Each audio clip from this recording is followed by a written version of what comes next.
Bienvenue, voici l'édition des régions, le journal des rédactions régionales de France 3. Un marin a disparu après le naufrage d'un remorqueur au large de l'île d'Ouessant.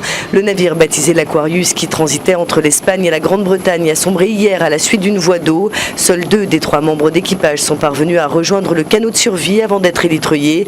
Les recherches menées pour retrouver le 3e homme ont été interrompues aujourd'hui. Près d'un an après l'accident survenu lors d'une Via Ferrata, le fabricant de longes Petzl a été relaxé devant le tribunal correctionnel de Grenoble. Le procureur avait pour sa part requis 50 000 € d'amende. La victime, un jeune grenoblois de 24 ans, avait été très grièvement blessé lors de sa chute. La victime, Mathieu Barbe, et le PDG de la société, Paul Petzl, parlant ensemble à la sortie de la salle d'audience. L'image est presque surprenante. Le président du tribunal correctionnel vient de prononcer la relaxe de Petzl dans le procès de l'accident qui a rendu le jeune grimpeur handicapé. Mais chez le jeune homme, désormais aveugle, il n'y a pas d'amertume. Par rapport au procès qu'il y a eu, et la relaxe est compréhensible, parce que c'est l'erreur humaine qui a été mise en avant, et on ne peut pas condamner l'erreur humaine. Après, est-ce qu'il y aurait pu avoir d'autres solutions techniques ? Moi, je pense que oui. Il y a d'autres sociétés qui n'employaient pas les mêmes procédures. Mais le tribunal a considéré que Petzl avait respecté toutes les normes de sécurité en vigueur et qu'il n'y avait donc pas lieu de condamner l'entreprise. Il y avait un avant, il y aura un après. Et l'après, c'est sur quoi on travaille beaucoup et sur laquelle je suis concentré aujourd'hui. C'est pour nous de revoir complètement tous nos process industriels.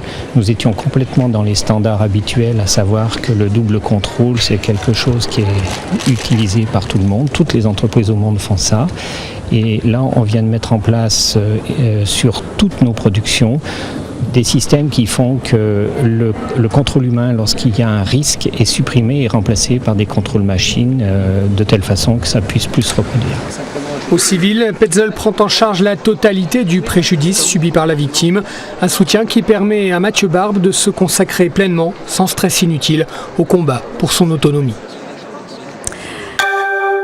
Condamnation devant le tribunal correctionnel de Niort des 2 hommes accusés d'avoir incendié des voitures et des cars scolaires il y a une dizaine de jours à Noailles-les-Aubiers dans les Deux-Sèvres. L'un, âgé de 59 ans, a écopé de 18 mois de prison dont 8 fermes. Le second, âgé de 24 ans, a lui été condamné à 6 mois ferme et 6 mois avec sursis. Tous les 2 ont reconnu les faits. Leurs motivations ne sont pas très claires. Ils ont mis en cause l'alcool et expliqué avoir voulu impressionner la petite amie du plus jeune.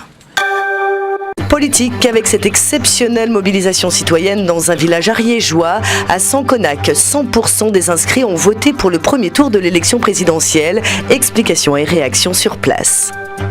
Perché à près de 1000 mètres d'altitude, Sanconac ne compte que 15 inscrits sur les listes électorales. Même si une bonne moitié n'habite pas au village à l'année, tous mettent un point d'honneur à y accomplir leur devoir civique. Comme en 2007, le taux de participation au premier tour est ici de 100%. Mais on est tellement peu nombreux, c'est obligé.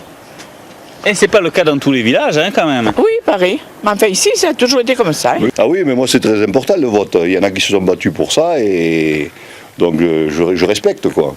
Oui, mais je lui ai dit oui d'entrée. Il n'a pas dit nommément. S'ils commentent volontiers les résultats nationaux, les habitants se montrent plus discrets quant à ceux sortis de l'unique urne du village. Ils sont mitigés. Oui, c'était panaché. Ça a été panaché. Il y a eu un peu de tout, je crois. Un peu de tout, mais surtout 5 voix pour François Hollande et 5 pour Marine Le Pen, aucune pour Nicolas Sarkozy. Vous savez pas qui a voté quoi ? Ah non. Non.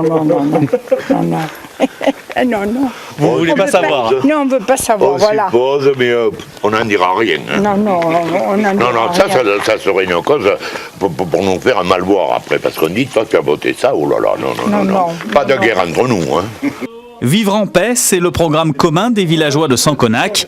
Il faudra plus que des élections nationales pour venir contrarier cette politique locale. Ce premier tour de l'élection présidentielle suscite également beaucoup de réactions à l'antenne de Sciences Po à Poitiers. Ici, les étudiants étrangers décortiquent et analysent les résultats avec un intérêt tout particulier pour la poussée du Front National. À la section Sciences Po de Poitiers, quand on parle du premier tour des présidentielles, c'est en anglais, s'il vous plaît. Car ici, on défend un campus euro-latino-américain. Alors évidemment, la 3e place du Front National interpelle ces étudiants, pour la plupart étrangers. Elle est plus politiquement correcte que son père. C'est justement pourquoi elle est dangereuse. Ça donne à réfléchir. Ça montre qu'il y a vraiment un désaccord entre les Français et ça montre bien qu'il y a quelque chose à changer. Je pense que c'est pas anodin qu'on ait des résultats comme ça d'extrême droite à 18,2%.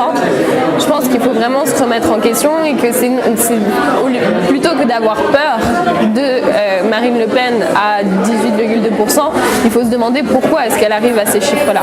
Alors justement, ils s'interrogent en cours ou entre eux et ils essayent de décrypter ce débat présidentiel si souvent franco-français. Donc la crise du halal, la crise de Toulouse, tout ça revenait toujours sur la question de l'identité nationale parce que la France en ce moment a du mal à se trouver, je pense. Et c'est une des questions qui fait mouche justement et qui arrive à ce que les